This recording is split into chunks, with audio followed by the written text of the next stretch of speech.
Hello everybody, this is Threezero, so welcome to your Transformers Tuesday News Update Part 2. This is another perfect opportunity for me to keep you guys updated with things that I found going on in the world of Transformers. I'll also let you know what's happening with this YouTube channel and of course my Instagram, which is toys_rruss. Talking of which, I'm starting to put up again some of my Japanese G1 box figures because I've had quite a few requests for that, so I've started that on the Instagram. With regards to the YouTube channel, as I'm sure you're aware, I'm still ploughing through as much as and as fast as I can in and around family life and my actual real job. I'm a little bit behind with all of these, so of course with me being in demand on Wednesday and the London shop on Thursday, and funny enough I'm going back, as I say, this Friday as well for the Blockies event, so I'm just catching up, to be fair. And again, thank you for all your help, support and indeed comments and feedback, because it really does help me and helps me get the videos out that you guys want to see. I still know that this is really primitive, but again, if you're new to the channel, I don't have a computer, I don't have a laptop, and this is mainly just to direct you to the websites to have a look at these pictures without me showing you them on a tablet. Right, we're going to kick off though with Threezero MDLX Jazz. So there's some pictures on TFW 2005 of him with Optimus Unicronus, but I've already actually reviewed him on the channel, so I'm not going to show you them pictures. But for those of you who don't know, Threezero, they're a company. They are licensed by Hasbro, they are licensed by Takara. This is the packaging, it is beautiful, so they can use the correct name, they can use the correct likeness, etc. And indeed, you know, we can tell that this is Jazz, even though they've given it a sort of their own sort of styling, if you know what I mean. You can definitely tell that this is Generation 1 Jazz. He looks fantastic, he's got quite a few accessories, he's fully interchangeable, and he's highly articulated. However, and I'm sure you may be aware, or if you're not, he doesn't transform. So I think that's one of the, I suppose, deals or agreements that Hastak has with companies they license the, you know, the figures to or whatever, or the licenses to, that they don't actually transform. So he does look spectacular. I have warmed to these non-transforming figures over the last few years doing this channel because exactly that, I've had the opportunity to review them. My opinion was the same as most people, that if it doesn't transform, it's not a transformer. Even though we had Action Masters in Generation 1, as I said, I've warmed to this sort of type of figure with Blockies, with these, with YOLO Park. They're just spectacular. And if you're not bothered, which again sounds completely contradictive of the fact that it doesn't transform, it just looks great. And as I say, look at the articulation. There's the elbow joint, it can show you there. The detail on these are incredible. There's die-cast parts, and as I say, there's interchangeable parts. You'll see in a second where they change his hand for his grappling hook. So yeah, if you just want a figure that looks good, that you can put on your shelf, and that you perhaps want to mess around with, and you're not too fussed about doing the transformation, then these YOLO Park and everything else, you know, they're perfect for you. Here's some of the images. I'm not going to show you because I've already reviewed him on TFW 2005 if you want to check them out. And in fact, I'm just going to show you that one because they do look really good together. Right, this is from T-Formers. This is something that we probably won't see in the UK at all, but it's because we don't get Family Dollar stores. This is an Easter gift basket, which looks kind of interesting. Of course, it's aimed at the younger, I suppose, generation, the kids, might like my kids, etc. So it's a bumper pack there. It is going to range from between $10 and $12. There is loads of things there. If you want to see that for yourself, head to T-Formers or pause, and you can read that there yourself. Right, moving on to something that's really interesting, and I know it's again splitting the fandom. These do transform, by the way. This is the tspark MPG. Now I've actually got, and I'm still trying to get around to doing it, the tspark Optimus figure, which is of course the Kurukaroi Flame Toys, whatever it is, the one that actually transforms. And of course we've seen images of the Predaking, which looks very good. But Takara Tomy are gearing up for a full, I suppose, reveal. I'm reading this from T-Formers, by the way.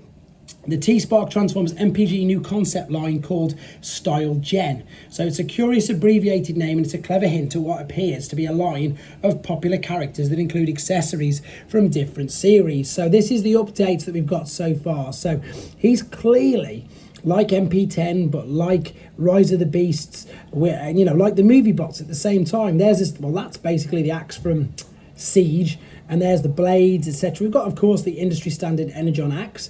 There, of course, is the big comparison. Everybody's saying, look, that's the comparison between him and MP10. So as I say, what it looks like is, here we go, new concept line, Style Gen launched. Reservation starts April the 4th, 2025. MPG Optimus Prime Style Gen. This product includes one set of MP17 Optimus Prime.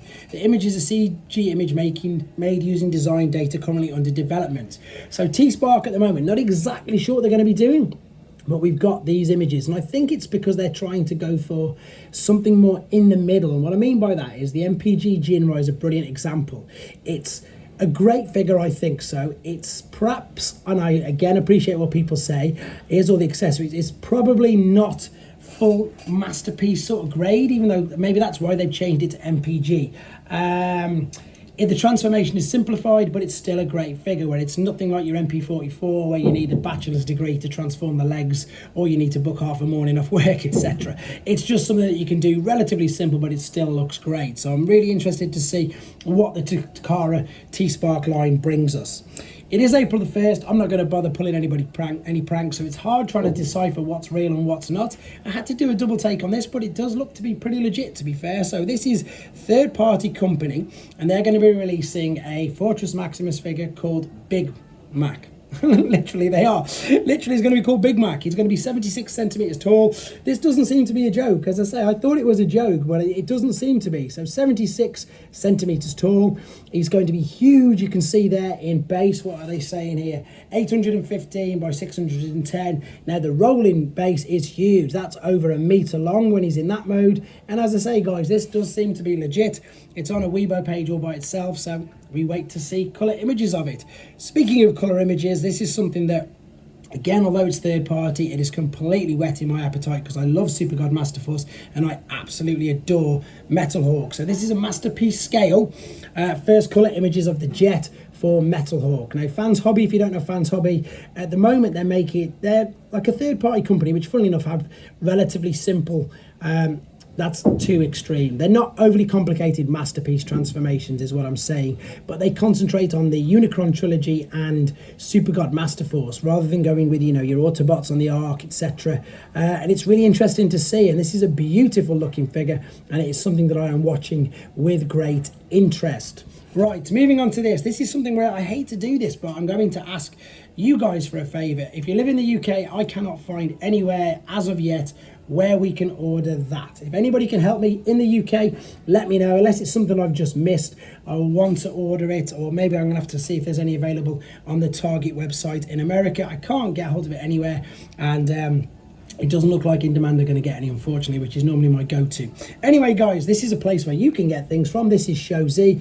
This is their Blockies pre-order page, which includes the new Soundwave, Shockwave, and Ironhide figures, as well as all the other additional kits together. This is some of their pre-order pages, including the new MPG Optimus we've just seen quite a lot of, the DNA design kit from earlier, Doctor Wu's Devastator, Fans Toys Devastator, Studio One's Unicron, more Doctor Wu figures, more New Age figures, more X-Transbots, Kang Toys Dinobots, everything you can see on here, guys. There is so much on here. MPG, Movie Masterpiece, There's the Metalhawk we've just seen. There is everything apart from mainline Studio Series and Generation. So, with regards to the channel, Megatronus is going to be done. Waspinator is going to be done. I've got the Sonic 2-pack to do. I've got the Triptychon toy thing. I've got so much to do. I'm going to do my absolute best to power through it as quick as I can, and I'm going to try, because I need to commandeer the whole kitchen to do the Lewin Metroplex, because that's sitting in giant boxes in the kitchen. Yeah, I'm taking up too much space, so fingers crossed I can get everything set up and build him tomorrow,